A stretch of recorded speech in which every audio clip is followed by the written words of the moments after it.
Mais um Resenha Tricolor no ar e após semana de Páscoa comemoramos com cerveja, mas também com água. E claro, água santa. O convidado de hoje é muito especial, blogueiro Daniel Perrone. Temos também Fernando Gueiros, mais uma vez substituindo The Junks, e Daniel Campos.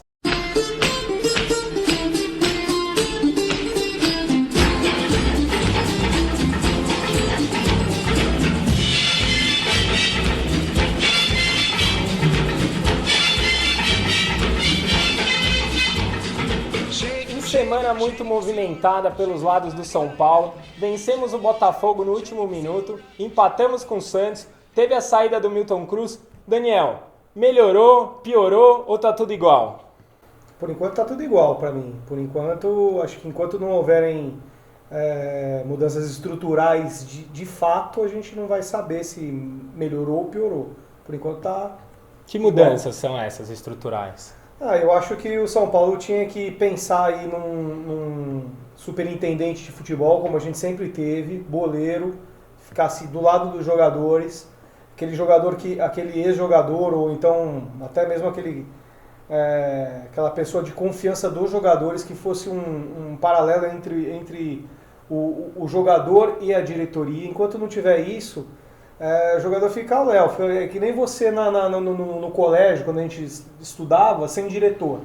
Se a gente não tivesse diretor, a gente não respeitava o professor. Falta orientação, né? Falta. Você gosta da ideia do Pintado? Isso que eu ia perguntar. Gosto. Acho que é uma pessoa com identificação com o clube. Não conheço o trabalho dele como superintendente, né? Como técnico razoável, né? Passou só por clubes modestos, aí tá no Guarani agora. Mas eu acho que, pela identificação, acho que vale a pena contar. Poderia contar com ele, sim. Gueiros, e pra você, como foi a semana do Tricolor? Olha, eu acho que a saída do Milton Cruz realmente foi o grande abalo depois da saída do Ataíde. E a gente agora vai ser uma mudança, mas é capaz que a gente sofra bastante para essa mudança ainda virar alguma coisa concreta, né? Pra melhor ou pra pior a mudança, Daniel? Para melhor.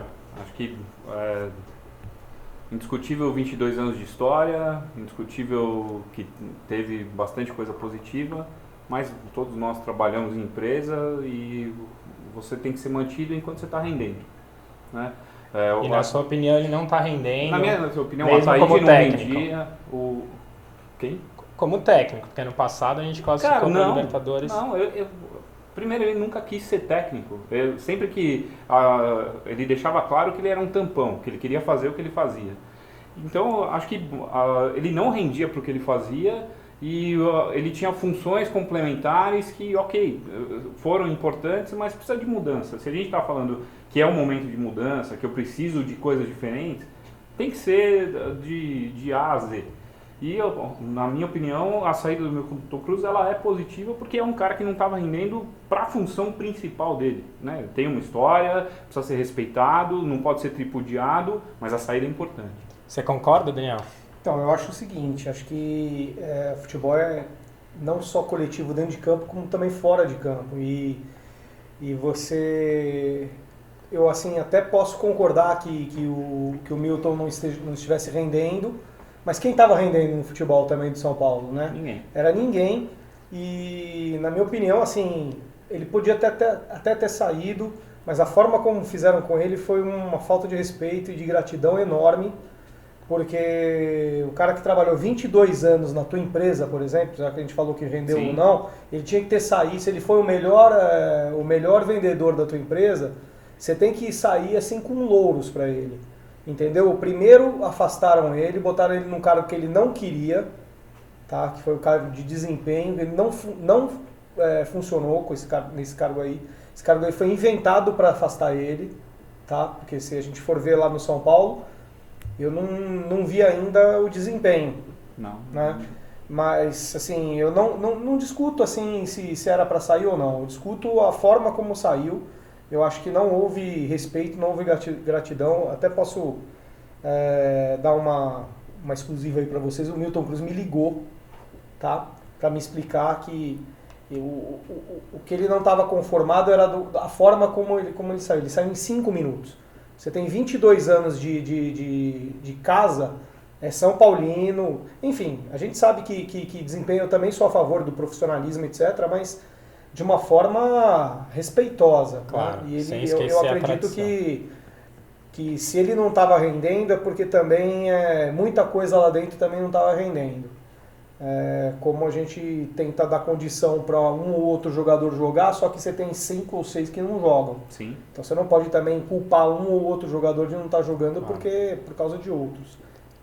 Mas e a repercussão nas mídias sociais dos ex-jogadores e até de alguns jogadores com relação à saída do Milton? Cara, isso mostra que teve muita polêmica durante essa fase final, acho, do Milton Cruz no São Paulo. Depois Mas tem que jogadores como Palhinha, que são lá de Sim. 92, 93, que comemorou. Na Sim. verdade, o que mais me assusta é jogadores de diferentes épocas com discursos consistentes. Sim, é que eu acho que ele ficou mais exposto nesses últimos anos. Depois que ele substituiu o Muricy, acho que toda essa exposição, isso que eu quis dizer. A saída do Marco Aurélio, acho Sim. que expôs ele. Ele também. ficou uma pessoa mais exposta. Até então, na época do Palhinha, tudo isso, ele era uma figura oculta, né? Não era uma figura tão exposta no São Paulo. E, pelo visto, existia um racha lá dentro, né? Tem uma coisa que pra mim é justa causa, que é Luiz Eduardo. Acho que é um dos piores jogadores que eu já vi com a camisa do São Paulo, que tem um conflito de interesse claro com o filho dele, que é empresário de jogador, e isso é uma situação delicada de indicação de um reforço que não é a altura do clube, numa cadeira que tem essa função de achar jogador. E dentro de campo a gente conseguiu perceber já alguma mudança nessa mudança de gestão que está acontecendo no São Paulo, com a saída da Ataíde, do Milton, ou dentro de campo essas coisas não refletem? Não, ainda não. A gente... Mas você acha que pode refletir dentro de campo? Cara, tudo é uma questão de união e de companheirismo, dentro e fora de campo. Quando a gente ganhou tudo, a gente tinha um plantel lá com... além de jogadores focados, a gente tinha um Carlinhos Neves, a gente tinha um Turíbio, a gente tinha um Rosan, a gente tinha o próprio Milton Cruz. Enfim, esses caras todos aí, eles eram muito amigos e trabalhavam em sintonia. Se completavam, né? Eu não posso dizer que não há sintonia lá dentro do São Paulo porque eu não estou no dia a dia lá dentro. Mas a gente percebe que um fala A, o outro Aparenta fala B. não ter, né? Aparentemente não tem sintonia nenhuma. Eles estão tentando buscar. Estão cortando gente, estão tentando fazer com que a mudança seja radical. O fato é que a mudança é radical. Se isso vai levar ao profissionalismo que a gente tanto deseja, ou pelo menos a eficiência, não precisa nem ser profissional, mas tem que ser eficiente, só vai ver Só o tempo mais vai pra dizer, frente, né? com o tempo. E a gente sabe quem saiu, mas não sabe quem vem, né? Então, O Leco falou que vai mudar jogadores, né? Isso ele deixou claro. Se ele deixou claro que que ia ter mudanças, ele mudou radicalmente. Se ele falou que vai ter jogadores saindo e entrando, também a gente vai ver quem que era o possível laranja podre lá dentro. Gueiros, dentro de campo, você gostou da semana do São Paulo? Quem é o bola cheia, quem é o bola murcha? Olha, a semana foi muito aquém ainda do que todos os torcedores podem esperar, Mas né? é a primeira da história do programa sem derrota.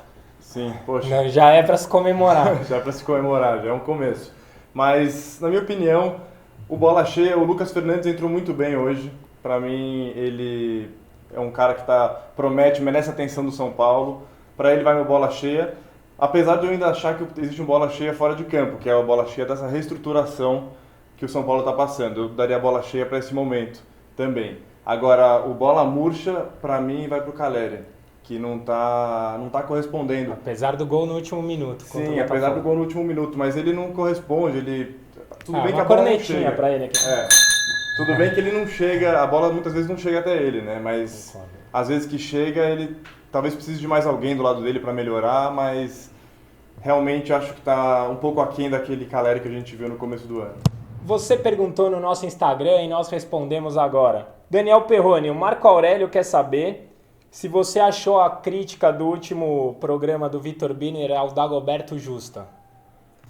Cara, eu analiso o dentro de campo, performance dentro de campo. Porque se a gente analisar jogador fora de campo, a gente nunca ia querer, por exemplo, um Edmundo no nosso time, um Denner no nosso time. Ninguém Um quer Serginho. jogador para casar com a nossa Serginho filha, né? Que é Chulapa para no fazer nosso gol, é time. verdade. Enfim, pra mim, assim, o Dagoberto, todos os clássicos marcava gol. O Dagoberto era um dos que cumprimentavam o Rogério, falavam que eles não se bicavam, mas dentro de campo era o que cumprimentava primeiro o Rogério quando fazia gol. Não quero casar com o Dagoberto, não acho o Dagoberto bonito ou feio. Acho que ele foi um jogador importante nos 3 títulos que o São Paulo teve consecutivos Sem a brasileiros. menor Então, dúvida. para Pode mim foi um ficar na jogador mesa aí. importante. Pode ficar na mesa. Deixa ele na mesa. Pode ficar na mesa. Não vai ficar comigo lá em qualquer lugar. Vai ficar na mesa lá, pronto. Vamos lá.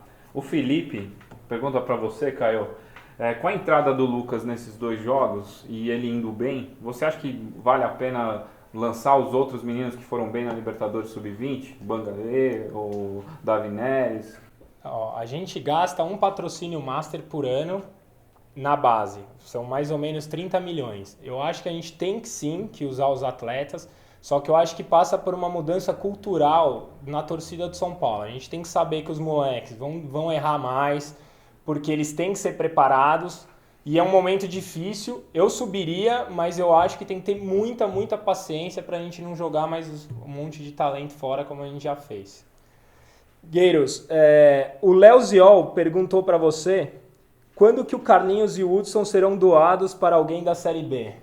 Olha, Léo Ziol é da onde? São Paulo. De São Paulo? Léo Ziol, olha, eu acho que esse momento da doação vai ser um momento muito emocionante para o São Paulo, né? Mas pensando que hoje em dia até o Água Santa tá goleando, né? A Série B não fica muito longe do Morumbi, não. Acho que é ali perto da Pompeia, não é? É só pular o muro, né? É só Gui? pular o muro. Ô, Daniel, não, Perrone, você mesmo. O Irv92 perguntou, em cima dessa última pergunta, se o Carlinhos funciona no time do São Paulo. Não funciona. Né? O Carlinhos, pra mim, ele segue um... Se quiser tocar o sino, dá toca. uma porque tocada. eu vou conectar só o Cornetada Carlinhos. aí. Mas pra mim, o São Paulo tem um negócio de ir buscar a lateral que foi bem em Campeonato Carioca, que pra mim é um trauma. Vai buscar Wagner Diniz, vai buscar Júnior César, vai buscar. Pimentel. Se Júnior a gente for falar, tem uma lista de 15. Aquele do Botafogo, lateral direito. Carleto. Não, Não, Carleto. Joilson, que era volante e era jogada improvisada. Cortez. E no fim, todos eles eram reservas do Jean improvisado, né? Então, o São Paulo, o Carlinhos e Bruno, para mim, é mais uma dupla que veio nessa síndrome, desde o Léo Moura, quando não jogava nada lá atrás, vem do Rio numa esperança do cara jogar bola aqui. Mas vamos falar disso na análise tática. Daniel, conta pra gente, na análise tática dessa semana, qual foi a principal mudança do time do Paton nesses 2 jogos? Primeiro que essa semana foi a primeira semana que a gente viu o Paton arriscando abrir mão de convicção. Ele tinha um 4-2-3-1 como uma obsessão e mesmo nas mudanças era cara da posição por cara da posição, não mudava o time taticamente. Essa semana ele arriscou coisas novas. Não dá para falar que funcionou super bem, mas é um indício positivo do cara estar mexendo no time taticamente. Então, voltando para a pergunta, tanto ele não confia no Carlinhos como lateral, que na quarta-feira ele foi de caramelo em uma lateral e o Bruno improvisado na outra. E no segundo tempo ele inverteu. Mesmo quando ele não tinha a lateral, ele optou pelo Carlinhos na linha de volantes, né? Então, ele abandonou o 4-2-3-1 e fez uma pirâmide, o 4-3-2-1. E colocou junto com o Ganso o Daniel para desafogar um pouco o Ganso. Então, a linha de marcação, Carlinhos menos aberto, e o Daniel para desafogar o Ganso. No segundo tempo, ele fez outra coisa diferente. Né? Desafogar o Ganso. No segundo tempo, ele fez outra coisa diferente que muita gente pedia, que foi colocar o Kardec e Caleri jogando juntos. O time num 4-4-2, entrando o Lucas Fernandes e no final até entrou o Kelvin fazendo um falso lateral jogando aberto. Então, assim, o jogo tá difícil, precisa da vitória.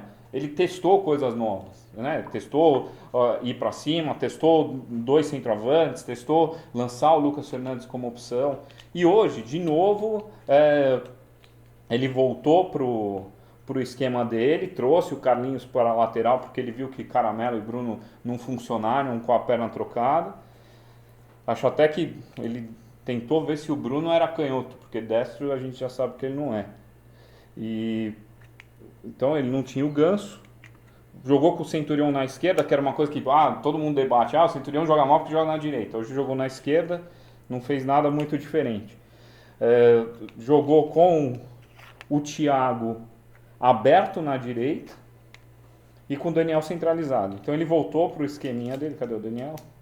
Ele voltou para o esqueminha dele, mesmo tendo 3 volantes. No primeiro tempo o Thiago estava jogando aberto na direita, o Thiago não estava jogando de volante, né? Então ele voltou para o 4-2-3-1 tradicional. No segundo tempo, ele também voltou a colocar o Kardec e Caleri juntos. O Kardec entrou, fez o gol de cabeça, o São Paulo ganhou volume de jogo, voltou a colocar Lucas Fernandes e Kelvin, que foram substituições que ele viu entrando bem e deu certo. Então assim, uma semana onde a gente começa a ver variação tática no São Paulo, e essa é uma novidade positiva. Nós temos que apoiar a tentativa do cara. Todo mundo reclamava o cara só faz a mesma coisa e não está dando certo. Essa semana ele fez coisas diferentes e tem que valorizar. Daniel, deixa eu perguntar pro Daniel. Você tá gostando do Daniel? Médio. Um jogador que, pra mim, por enquanto, ainda é só correria.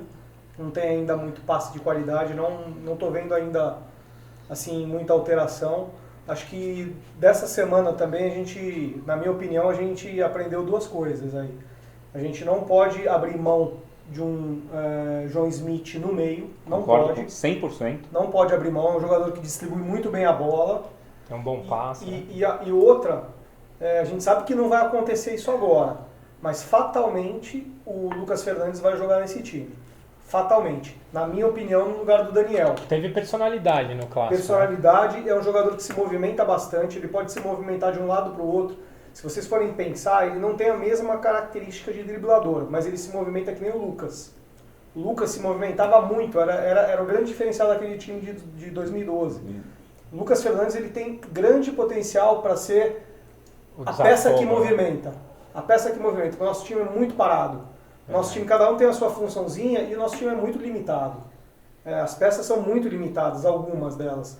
Elas não cumprem. Não adianta você fazer o esquema mais moderno do mundo, que é o 4-2-3-1, o esquema da moda, se você não tem jogador para fazer isso. A peça certa, né? Você não tem. Então, acho que um bom ponto foi o Lucas Fernandes ter jogado muito bem nesse domingo, nesse segundo tempo. Foi um jogador que mudou o jogo para o São Paulo. O São Paulo começou a jogar melhor, tomou o gol e aí realmente o time sente, né? Mas foi um time que foi muito bem no começo do segundo tempo, sem o Centurion e com o Lucas Fernandes.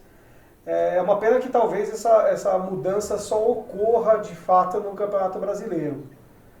Mas ela é essencial, tanto ela quanto a manutenção do João Smith, que quase foi para o Avaí.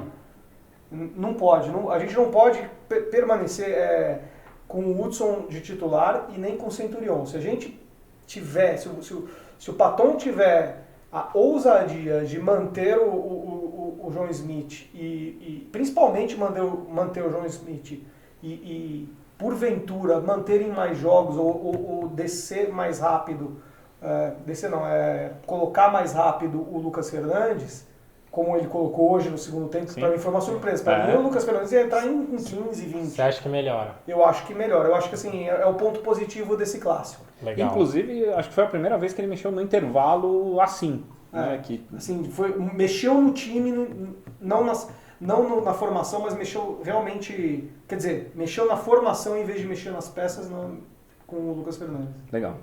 E hoje, sem desafio no Playground, nosso incansável repórter Mirim foi para o jogo de quarta-feira e acompanhou a última vitória do São Paulo contra o Botafogo. Veja só.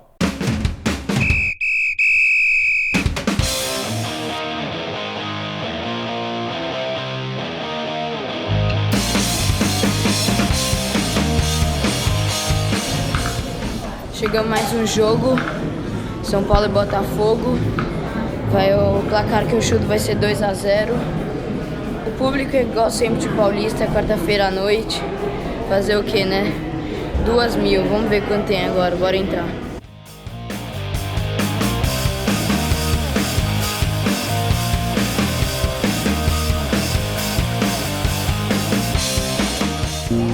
Fala galera, como esperado, público bem baixo, vocês podem ver.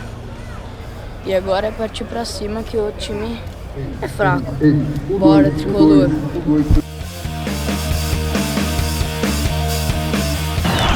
Paulo!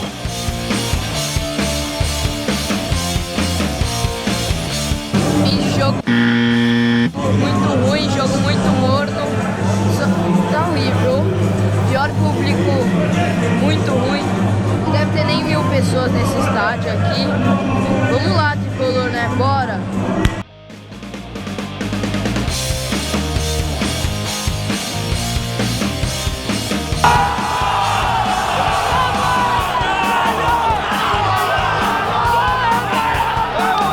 Tricolor 1-0. Jogo muito ruim, não vamos falar da qualidade do jogo, só do gol que salvou a noite. É isso, bora pro próximo. E antes do compromisso com a história de hoje, vale uma menção honrosa ao Golcem do Mito, que ontem completou 5 anos. Daniel Perrone veio até com o relógio em homenagem, eu vim com a camisa. Obrigado por tudo, Mito. E você votou, você escolheu, o nome de hoje é Amoroso. Sim, senhor. Amoroso, Daniel. Cara, Amoroso foi a grata surpresa numa Libertadores que já estava indo bem, né? A gente tinha um time bom e entrou como uma luva num momento onde as coisas davam certo, mas precisava de um fator diferente. E o Grafite tinha machucado, né, recentemente. Sim. Foi uma contratação que ninguém esperava, né? Veio do Málaga, não estava jogando bola no Málaga. Falei assim, o Amoroso vem. Não veio em alta. Veio, falei, cara, vamos ver como o cara tá jogando. Eu sei que ele jogou muito na Alemanha, sei que ele era um monstro no Guarani. Chegou o cara aqui, vamos ver o que ele vai fazer. E chegou jogando demais. Dentro de campo, o que ele representou? Eu tenho tanta saudade do Amoroso jogando, quanto da maneira como o Amoroso foi contratado. Que isso aí que era o São Paulo daquela época. Verdade. Que contratava assim... Em sigilo, né? Em sigilo e grandes jogadores. Foi ousado, trouxe um jogador que pouca gente estava olhando. E num futebol que agora está tão nivelado por baixo e com tanto computador de desempenho, de performance, foi uma arquitetura ter trazido o Amoroso. Foi assim vamos dizer assim, um golpe de mestre. Foi mesmo. Jogador assim, para mim fenomenal, atuava tanto na esquerda quanto na direita, quanto no meio. No meio a gente nunca viu ele porque a gente tinha bons jogadores lá, até o próprio Aloysio e o Luizão jogaram muito, mas se tivesse que botar o Amoroso não ia ter chilique, não ia ter mimimi, ia jogar bem pra cacete. O jogador, pra mim, que foi a cereja do bolo. E jogava mal em clássico, né, o Amoroso? Nossa, jogava demais. E muito importante isso que o Daniel falou, ele era um jogador que mesmo se algum outro na posição próxima dele fosse entrar, ou se ele entrasse no lugar, não tinha esse problema, porque ele é um cara muito bacana fora de campo. É um cara que soube não só jogar muito bem pelo São Paulo, como levantar uma bandeira de São Paulo e ser reconhecido, né? Ele virou um símbolo pra gente, ele era um cara que realmente transpirava essa legitimidade no que ele gostava. Não, né? Depois do Cícero Pompeu de Toledo, foi o homem que rebatizou o Morumbi para Morontri. É isso.